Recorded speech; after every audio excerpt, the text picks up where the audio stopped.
tous et bonjour à toutes. Vous êtes bien sur Radio Alchimie, mais aujourd'hui on se retrouve pour une petite nouveauté. Je suis Tania et je vais présenter une nouvelle chronique qui s'appelle Parlons droit. Alors ne vous inquiétez pas, on va parler droit, mais ça sera quand même captivant, on ne va pas s'ennuyer.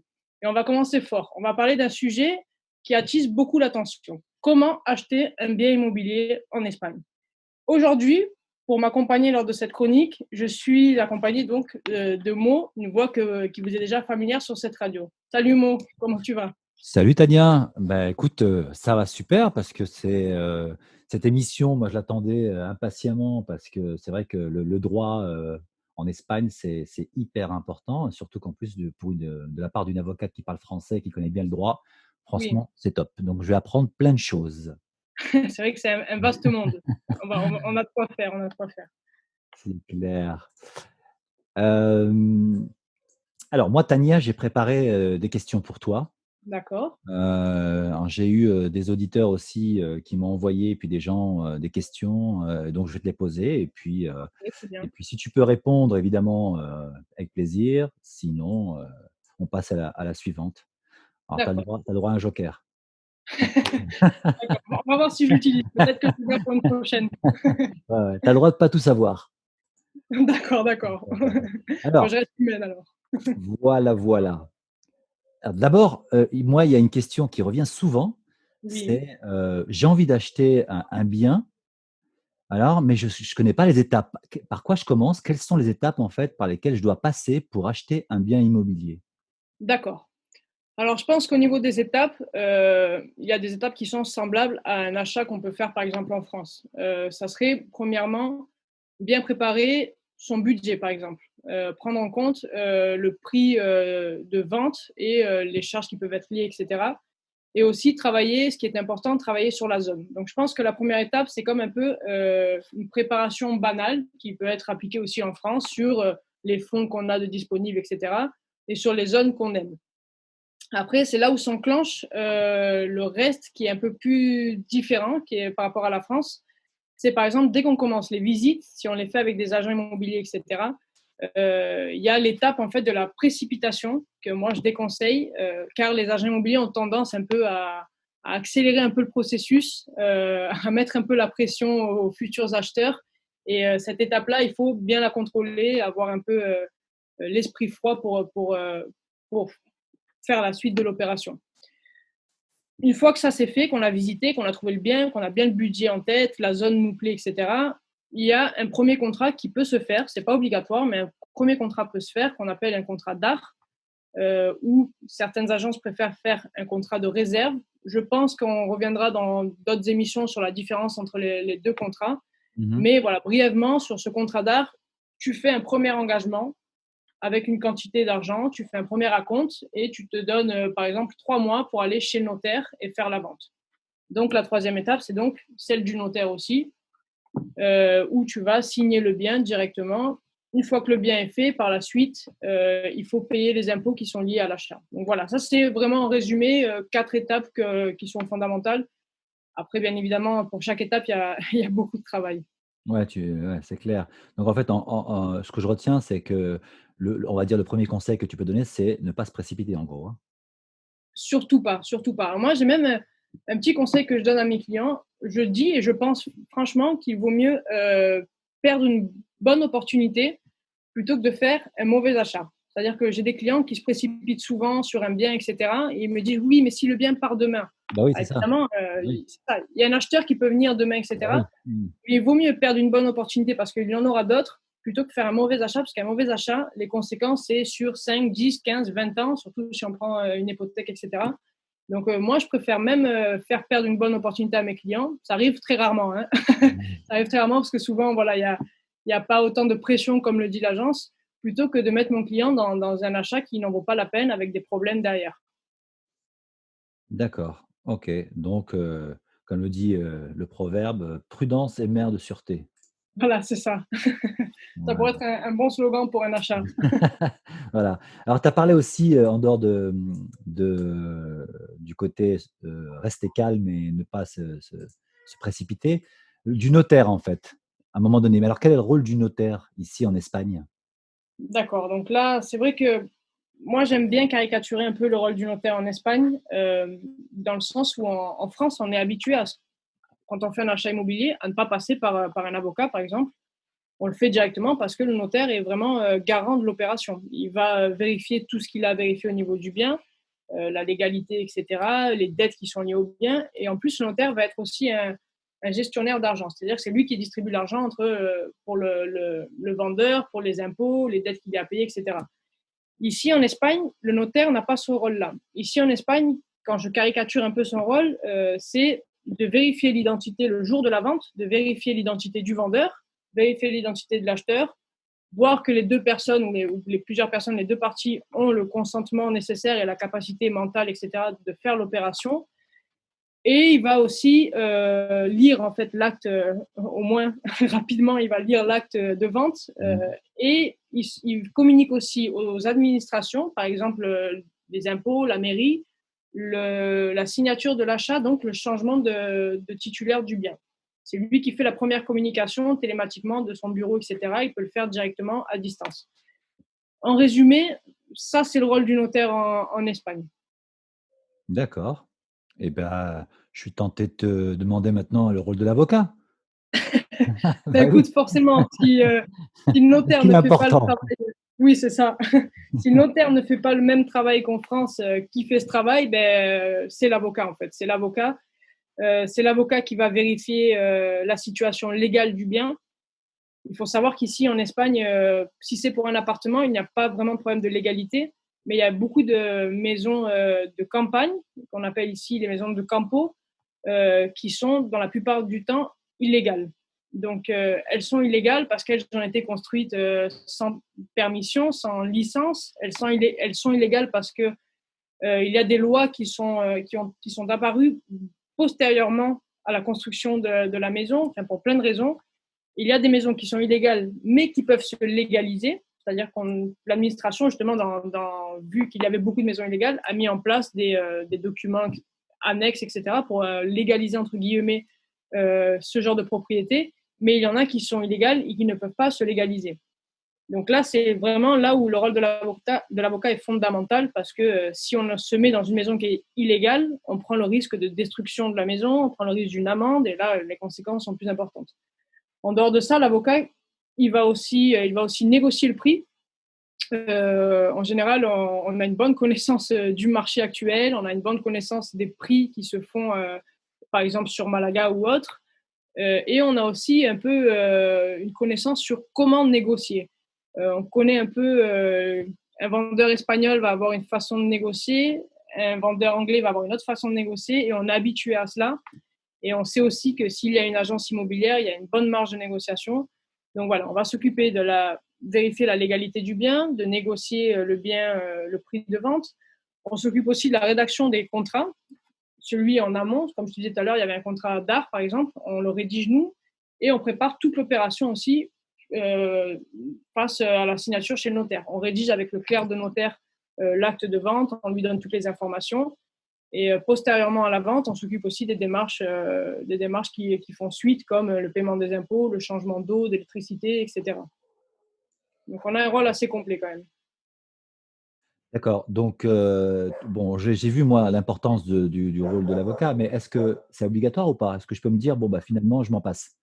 C'est pas du tout obligatoire. Alors vous D'accord, pouvez acheter, chers auditeurs, vous pouvez aller directement chez le notaire. Je vous le déconseille fortement, mais c'est possible. Il n'y a pas d'obligation. C'est pas comme un procès où il faut aller avec un avocat, etc. d'accord. On peut y aller seul. Les Espagnols eux-mêmes, les locaux, la plupart ne vont pas passer par un avocat. Mais par contre, par la suite, c'est les premiers à nous appeler en nous disant oui, il y a un problème avec ci, il y a un problème avec ça. Il y a des problèmes de dette aussi qui sont importantes. Une hypothèque, moi par exemple, Tania, si j'achète un bien, je fais une hypothèque sur 20 ans. Si je vends mon bien dans 10 ans, l'hypothèque reste liée à mon bien. Donc c'est l'avocat qui doit en fait faire les démarches au moment de la signature pour que cette hypothèque disparaisse et que le futur acheteur ne soit pas en charge en fait responsable de cette hypothèque-là. Donc c'est pas obligatoire, mais c'est fortement recommandé. D'accord, donc en fait, si je, si je passe par un avocat, c'est que je m'offre, de la tranquillité en gros, c'est ça, hein? Alors oui, voilà. Moi, souvent, je dis tranquillité, gain de temps, Mmh. parce que, alors ça, c'est une petite anecdote. Quand mes clients disent qu'il y a un avocat avec eux, le bien a tendance à se vendre dans la même journée ou à disparaître de la page web, etc. C'est-à-dire que les agences immobilières, par exemple, ou même des particuliers qui ont des mauvaises intentions, dès qu'ils savent qu'il y a un avocat derrière, dès qu'ils ont connaissance d'un avocat sur le dossier, ben, ils font marche arrière et retirent le bien de la vente. Ou ils nous disent non, ça y est, je l'ai vendu, ben, demain j'ai une visite et c'est bon, on va signer. Donc c'est un gain de temps aussi, un gain de tranquillité. Et par moment, je dirais même c'est aussi un gain économique, même s'il faut payer les honoraires de l'avocat. Comme je te disais, au moment où on négocie, en général, on arrive à des bons résultats, chose que quand des personnes veulent le faire directement sans avoir l'aide d'un professionnel, elles arrivent à négocier, mais beaucoup moins. Donc, pas mal de fois, on a eu la chance d'avoir un bon prix, une bonne négociation qui a été effectuée et le client a pu rembourser plus que ce que nos honoraires valent. Ouais, donc en fait, en gros, ce qu'il va payer, en honoraire chez l'avocat, il va le récupérer, sur une belle négociation derrière Oui, et sur une la tranquillité plupart de du ton côté, temps. ouais. Ouais, ouais. Effectivement, effectivement. La plupart du temps, c'est un peu ça. Puis en plus, c'est comme en fait un accompagnement avant, pendant et après la vente, quoi. C'est Ouais. un peu un service client, c'est une Ouais. garantie. OK, donc là, tu parles de justement de ces agents immobiliers, qui, quand ils sentent qu'il y a un avocat derrière, ils vont retirer le bien. Donc ça veut dire, moi je comprends derrière qu'il y a certainement des pièges, des arnaques. Est-ce que alors Tout à qu'est-ce que fait. quels sont les pièges qu'on peut éviter? Et si on peut les éviter évidemment, hein? Alors, les pièges qu'on peut éviter, tout part du conseil initial, celui de la précipitation. Si on ne se précipite pas, on a le temps de visiter plusieurs biens. On a le temps de déjà, même sans avoir d'avocat, de se faire une idée du marché, de se faire une idée des prix. Je peux avoir tant pour tant de chambres, tant de mètres carrés dans telle zone. Déjà, en visitant seul, on peut déjà avoir une bonne connaissance du marché. Donc déjà, je pense que se précipiter, c'est un des premiers pièges parce que justement, ça nous enlève un peu la connaissance qu'on peut avoir assez facilement en faisant des visites. Deuxième chose, signer un document sans se faire accompagner par une personne professionnelle du droit. Signer un document directement qui va nous engager à faire la vente, etc., à faire l'achat. Et souvent, lorsqu'on signe un document, on s'engage aussi à verser une quantité d'argent. Moi, j'ai beaucoup de personnes qui m'appellent une fois que cette étape est passée et qui me disent on a donné 5 000 euros en tant qu'acompte, en concept d'acompte. On nous a dit que si je n'obtenais pas le prêt hypothécaire, j'allais avoir le remboursement de cette somme. Je sais qu'en France, il y a un droit de restriction sur 7 jours, par exemple. On a droit un peu de changer d'avis. Ici, en Espagne, ça n'existe pas. Et la clause où on met que si on n'a pas le prêt hypothécaire, on peut avoir le remboursement de la compte, en Espagne, n'est pas fiable. C'est-à-dire qu'il faut aller devant le juge pour savoir si le juge nous laisse ou non appliquer cette clause-là. Donc voilà, moi j'ai beaucoup de personnes qui ont signé des documents sans se faire accompagner, qui ont versé de l'argent sans se faire accompagner. Et ça, c'est des pièges avec des conséquences importantes. Des fois, c'est des économies de toute une vie, des acomptes qu'on va donner et qu'on ne va jamais retrouver.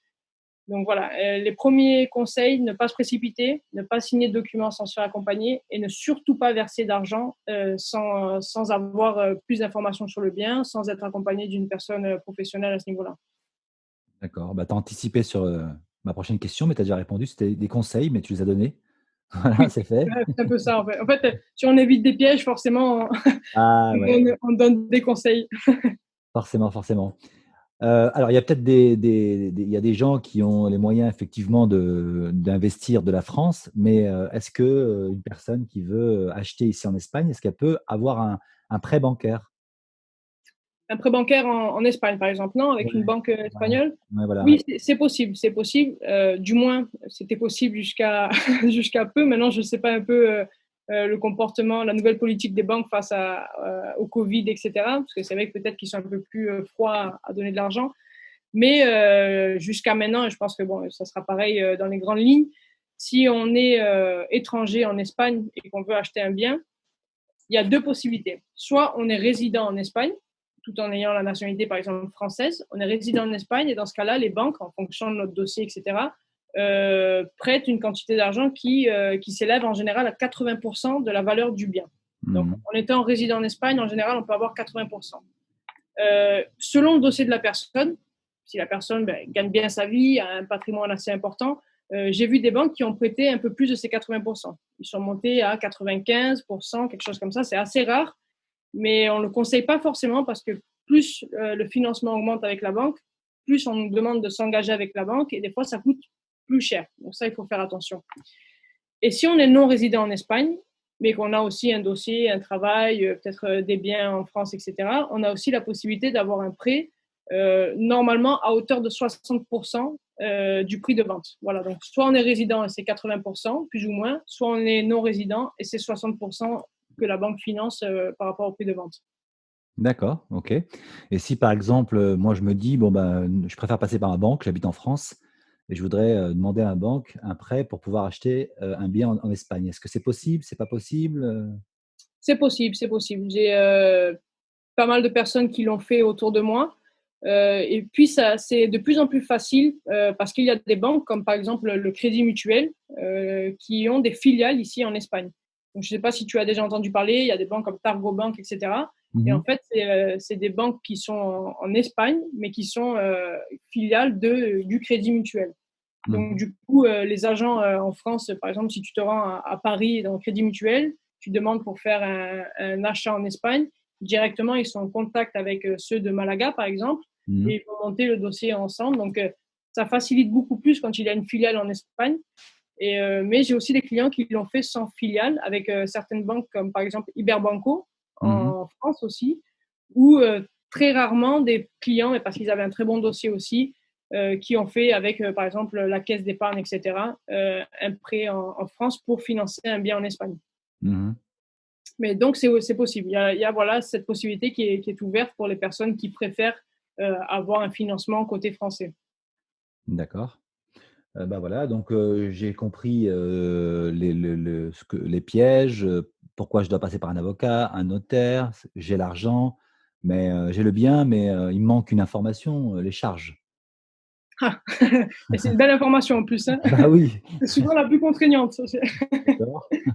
Alors écoute, au niveau des charges, euh, moi je conseille de préparer une fourchette approximative de 12 à 15% du prix de vente.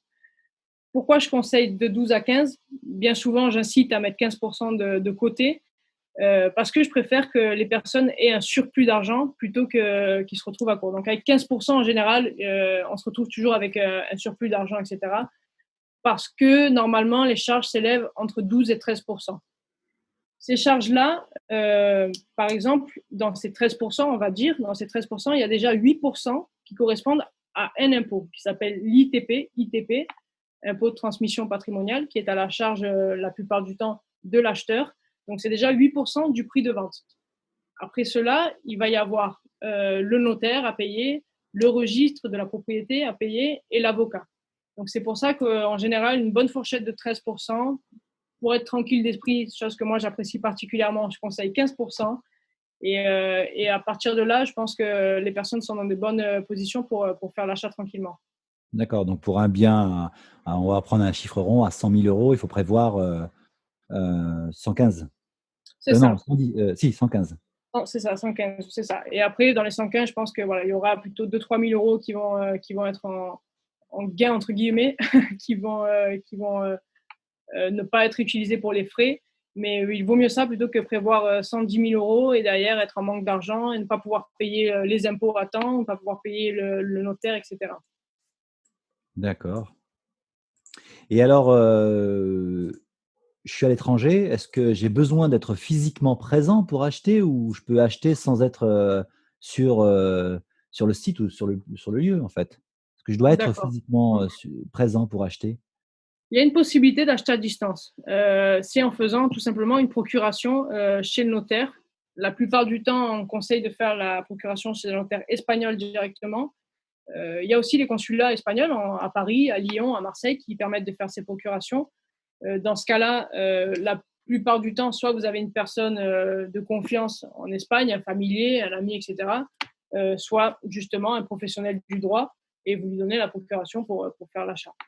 Euh, si les auditeurs font par exemple la procuration en France, il faudra par la suite la traduire, faire apostiller pour les procédures, etc., et l'emmener après en Espagne.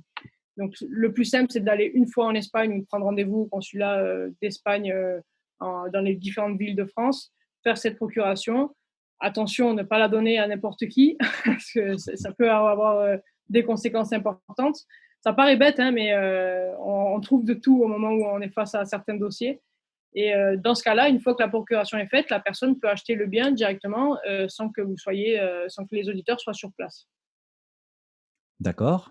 Ah bah, écoute, alors moi, j'ai encore plein de questions. Je sais pas si, je peux te les poser ou alors après, c'est des questions qui sont, on va dire plus, orientées sur, comment bien acheter, le prix les prix, Oui, alors je sais pas si tu veux qu'on remette ça à la prochaine? Parce que alors, je sors peut-être du sujet là, du coup. On n'est plus trop pas dans le mal. thé. Écoute, pour moi, je pense que rapidement, je peux déjà t'expliquer un peu et puis après, on peut l'approfondir un peu plus dans une autre émission. Ah bah, ouais, j'aimerais bien, ouais. Ouais, Mais ouais. au moins, déjà, on peut donner quelques indications. Ouais, Comment bien d'accord. acheter? Ouais. Comment bien acheter? Ben, moi, je dirais qu'il faut avoir son projet en tête. C'est pas la même chose d'acheter pour y vivre, d'acheter pour une seconde résidence et passer les vacances, et acheter pour faire ce qu'on voit souvent, ou ce qu'on voyait pour le moins souvent jusqu'à il y a peu, les locations touristiques. Mmh. Pour acheter pour quelqu'un qui veut y vivre, je conseille de voir la zone bien avant, de louer en premier, ne pas se précipiter, encore une fois, louer en premier, si la zone nous correspond, si elle est bien desservie, etc. Pour acheter, pour passer des vacances de temps en temps, ne pas acheter à un prix trop élevé. Ça n'a pas vraiment de sens si c'est pour y être une fois ou deux fois à l'année. Et pareil, voir un peu la zone avant. Et pour par exemple faire de la location, que ce soit touristique ou location étudiante, etc., moi je conseille de très bien travailler sur le projet. Pourquoi? Parce que les prix actuellement, par exemple, prenons l'exemple de Malaga, les prix ont augmenté énormément. Et beaucoup sur le centre-ville, même sur le centre historique de Malaga. Moi, je déconseille d'acheter dans le centre historique de Malaga parce que les auditeurs peuvent avoir la même rentabilité s'ils achètent à 15 minutes à pied du centre-ville de Malaga. Il y a des très bonnes zones où le prix va descendre peut-être de 15-20% par rapport au centre-ville historique de Malaga, et la rentabilité au niveau de la location touristique va être la même. Autre chose, quand des personnes veulent faire ce type de projet, tu sais, c'est les typiques projets Airbnb, Booking, Mmh, mmh, etc. mmh. Moi, je conseille d'avoir un plan B. Et actuellement, c'est un plan B qui serait plutôt un plan A. Mmh. C'est plutôt, par exemple, la location étudiante en hiver. Ou alors même penser au long terme. Il y a des avantages fiscaux pour des personnes qui louent en long terme, etc. J'aurai le temps de revenir sur ce point-là. Ouais, ça Mais m'intéresse ça. voilà, toujours penser plan A, plan B et idéalement plan C derrière. Et au niveau du prix, comme je t'ai dit tout à l'heure, si on visite un peu une dizaine de biens, on va vite se rendre compte un peu de ce qui est réellement le prix du bien du marché actuel en Espagne. D'accord, c'est pas, en Espagne, c'est pas Marrakech, c'est pas je t'annonce, 150 000 et puis au bout de 2 heures, je t'annonce 80 000, non? Ben écoute, pas à ce point-là, hein, mais j'ai déjà eu des choses où mon client me dit: «J'ai vu ce bien, appelle l'agence s'il te plaît, le bien est à 120 000 euros.» J'appelle l'agence et l'agence me dit: «Ah oui, le bien qui est à 135 000 euros.» Je dis: «Mais comment ça, si Ah ouais. moi-même j'ai le bien sous les yeux.» «Ah d'accord, non, ben excuse-moi.» J'ai déjà eu ça. Mais non, après, c'est vrai, c'est important ce que tu dis. L'Espagne, c'est quand même assez sûr. C'est pareil au niveau des pièges à éviter, des arnaques entre guillemets. Il n'y a pas d'arnaque pure et dure, entre guillemets. Il n'y a pas de tu vas acheter un bien et tu vas te retrouver en fait sans rien derrière. C'est plutôt des petits pièges à éviter, mais c'est rare qu'il y ait des arnaques pures et dures parce que c'est vrai que ça reste quand même un pays assez sécurisé, assez stable quand même. Les Espagnols sont quand même aussi assez accueillants, donc c'est pas non plus le but premier de changer de prix, etc. Le problème, en fait, c'est pas vraiment l'objectif n'est pas vraiment de faire de l'arnaque au niveau du prix, c'est plus qu'ils ne savent pas fixer leur prix eux-mêmes. C'est-à-dire que dans la même rue, deux personnes vont avoir un prix totalement différent. Alors que la mentalité française, c'est plutôt des prix au mètre carré, selon les zones, et on sait déjà à quoi s'attendre. Ici, en Espagne, la personne va fixer le prix en fonction des dettes qu'elle a eues, du prix où elle a payé le bien, de l'hypothèque qu'elle a payée derrière, et de l'idée qu'elle se fait aussi de son bien. Les Espagnols sont très attachés à leur propriété, donc souvent ils demandent un peu plus. Et c'est un peu ça en fait qui est difficile au niveau du marché espagnol, et c'est que tout le monde va mettre un peu le bien à sa façon, quoi. Le prix, il n'y a pas vraiment de règles fixes, donc c'est là où on voit des très grandes différences de prix des biens assez similaires dans des mêmes zones. D'accord. Mais alors, est-ce que, par exemple, mettons au numéro 7 de telle rue, un appartement de la même superficie fait, je sais pas, 100 000 € et au numéro, 4, il fait, 80 000. Est-ce que l'agence qui prend le mandat, est-ce qu'elle va, en fonction du prix, est-ce qu'elle va augmenter une grosse marge ou alors, ils se prennent leur Alors, com fixe? Est-ce qu'eux à ce aussi ils font leur business? À ce niveau-là, j'ai vu de tout, hein. J'ai Ah vu ouais. vraiment, Mmh. j'ai vu de tout. Après, je tiens à dire qu'il y a aussi des très bonnes agences, qui travaillent très bien, qui font très bien leur travail et je suis une des premières personnes à dire que, ils méritent amplement leur commission avec tout le travail qu'il y a derrière et cetera. Mais malheureusement, il y a beaucoup d'abus. Il y a de l'abus aussi dans le sens où, par moment, ils vont prendre 5 à l'acheteur, 5 au vendeur. Ah ouais, carrément. OK. Là, l'acheteur va se dire: «Bon, ben, ça va, c'est que 5 c'est justifié et cetera». Mais derrière, le vendeur aussi va payer l'agence, et en plus, il y a pas de transparence. À la limite, il pourrait le faire, mais en disant: «Bon, écoutez, nos conditions, c'est celle-là, sachez qu'on va prendre des 2 côtés». À la limite, mais ils ne le font même pas. Donc c'est là aussi où les prix augmentent beaucoup. Moi, j'ai déjà eu en trouvant des biens qui étaient dans des agences, moi, j'ai trouvé le propriétaire derrière, le particulier assez facilement. Sur des biens un peu plus hauts où il y a un peu plus de marge, imagine-toi un bien à 500 000 € etc. J'appelle le propriétaire et en un coup de téléphone, le bien est annoncé à 400 000 €. Donc là, on parle de 100 000 € de commission, tu vois, c'est différent, quoi. Ah ouais, ouais, ouais, ouais, ouais. C'est pour ça que je dis qu'il y a vraiment de tout. Il y a des très bonnes agences, des personnes qui font très bien leur travail, mais malheureusement, il y a des personnes qui ont un peu profité parce que jusqu'à maintenant, la tendance, elle était au pouvoir pour les propriétaires. Mais maintenant, ça s'est un peu aussi Ouais. renversé avec tout ce qui est arrivé. Et je pense que les prix vont un peu plus s'équilibrer aussi. D'accord, donc ça fait partie aussi de ton travail d'accompagnement, toi, d'orienter vers, on va dire, des agences ou des vendeurs enfin, des agences qui gèrent des biens où ils sont pas margoulins, quoi, en fait, en gros. C'est ça, c'est ça. Parce qu'en fait, bien souvent, comme je te dis, nous, quand on rentre dans l'opération, il y a des agents immobiliers directement qui veulent pas traiter avec nous, qui nous envoient jamais les documents, et cetera. Et on sait que derrière, il y a une histoire assez louche. Et du coup, en faisant des opérations avec des personnes qui font très bien leur travail, on a un peu plus de contact pour dire: «J'ai déjà fait une opération avec telle agence, vous pouvez y aller les yeux fermés». Après, même si on conseille ça, on reste quand même attentif à à tout ce qu'il y a derrière. Ouais, L'un n'empêche pas l'autre. ouais. Bah, écoute, moi, j'ai pour cette partie-là, parce qu'après j'ai d'autres questions, mais ça a toujours à voir avec le droit, mais je préfère les garder pour, la prochaine émission, D'accord. parce que déjà là, franchement, moi, j'ai appris beaucoup, beaucoup. Je connais rien en droit, Je mais comprends là, alors. j'espère que les auditeurs aussi, ont appris, hein. Je pense que oui, hein. Oui, j'imagine, j'imagine. Bah, il y a encore, comme tu dis, il y a encore beaucoup de choses à voir. Ah bah, oui, Et clairement. de toute façon, les auditeurs peuvent me retrouver tous les 15 jours, le jeudi à Ouais, 17h. Les 15 ouais, jours, je ferai une émission qui traitera justement des thèmes en fait qui sont les plus récurrents par rapport aux expatriés francophones en Espagne. Donc voilà, ça peut aller par exemple de l'achat immobilier en général, puis après on peut rentrer plus en détail sur tel contrat de l'achat immobilier, etc. Ou les créations de sociétés, les résidences, les impôts, etc. Donc voilà. Je vais faire ça tous les 15 jours et si les auditeurs veulent réagir, me poser des questions, ben, on a notre page web, notre page Facebook Radio Alchimie, où ils peuvent voilà, réagir dessus. bien sûr et Ça, c'est moi, bien. je te remercie. Je te Bah remercie de toutes ces questions.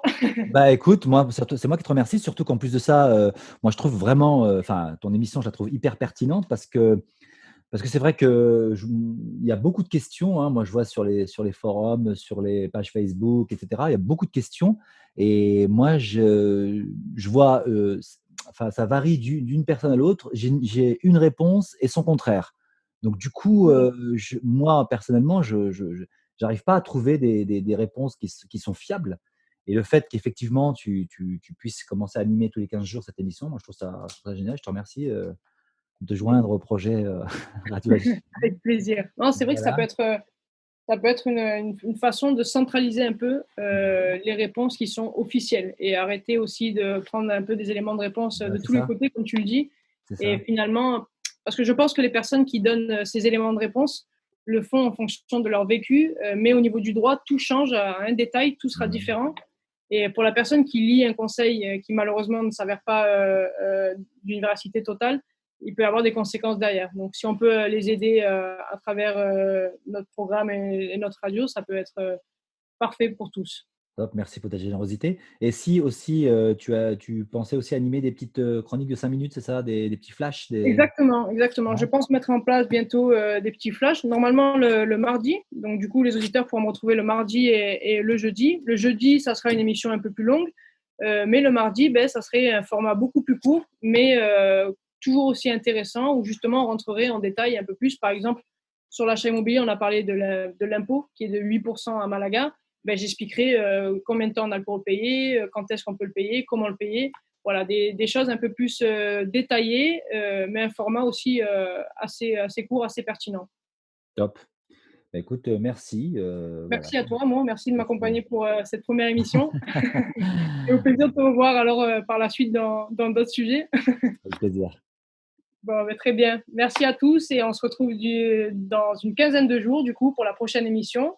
Et n'hésitez pas à réagir et on reste en contact. On se retrouve très bientôt du coup pour parler droit ensemble.